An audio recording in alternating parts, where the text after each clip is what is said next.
this video, I'm going to get a little bit personal. You know, there's an aspect of my life, an aspect of my time before I went through this deep transition in which I made a decision. I made a decision that a lot of people in which didn't agree with. I made a decision in which society would have told me I was crazy. I made a decision in which... So I feel the theme of the journey in which I have embarked on since the moment I was born, just 26 years ago, has ultimately been a journey of perpetual healing, a deepened quest of healing, a deepened quest of recognizing that, you know, at the root of it all, at the root of ourselves, at the root of our own quest, we are exactly as we should be. We're needing to be nothing more, we're needing to achieve nothing more, and we're needing to change anything, we're needing not to change anything about ourselves. And really, you know, the majority of my childhood and going into my teens was filled with quite vast amounts of suffering on a physical level, on an emotional level, on a mental level, and of course on a spiritual level. And that trauma that I had experienced through my childhood and through the nature of what I had perpetually put myself through in self-caused sabotage, if you will, or self-caused suffering, is really what ignited the unfoldment of this deepened quest of transformation, the deepened quest of awakening, which is not just on a spiritual, unseen level. It's on a physical level, it's on a mental level, it's on a level in which can be experienced in every possible way. And so, you know, by fighting through much of my life, fighting against life, feeling as if life was a fight, whether that be against myself and the various ailments or physical issues I had with my body, or the mental issues I had with my body image, or the spiritual and emotional issues I had from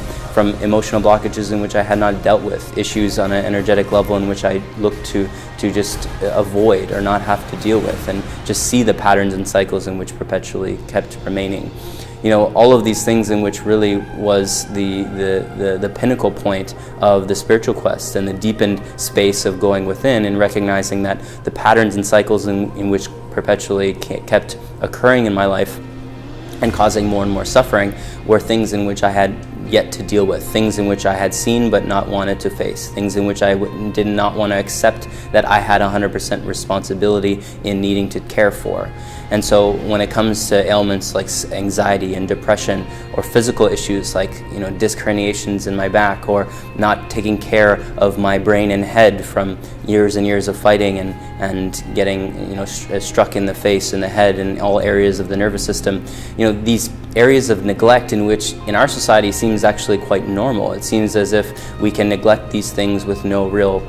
consequence, or the consequence is not as important as achieving the monetary things in which we need, or the things we'd like to buy, or the life in which our society has kind of laid for us. Well, ultimately at some point we come into the nature of consequence, and that consequence brings the suffering, it brings the pain, it brings the unnecessary self-caused sabotage, if you will, in which has been the majority of our early life until we come into that awareness. And so deepening into the healing quest on the physical level, on the mental level, on the emotional level, on the spiritual level, has all been the dealing of these consequences and going deeper into the choices in which I have made in the past, and coming into the new choices in which must be made to not only heal but balance life in a means in which does not perpetuate the same issue again. And I feel that's the real depth in this journey, is finding those spaces of balance in our choices so that we're not causing suffering. We may understand pain and growing pains as a part of the journey, but we're not deepening into self-caused suffering in which we'll simply just cause issues in which are unnecessary, issues in which are simply there to keep reteaching us the same lesson.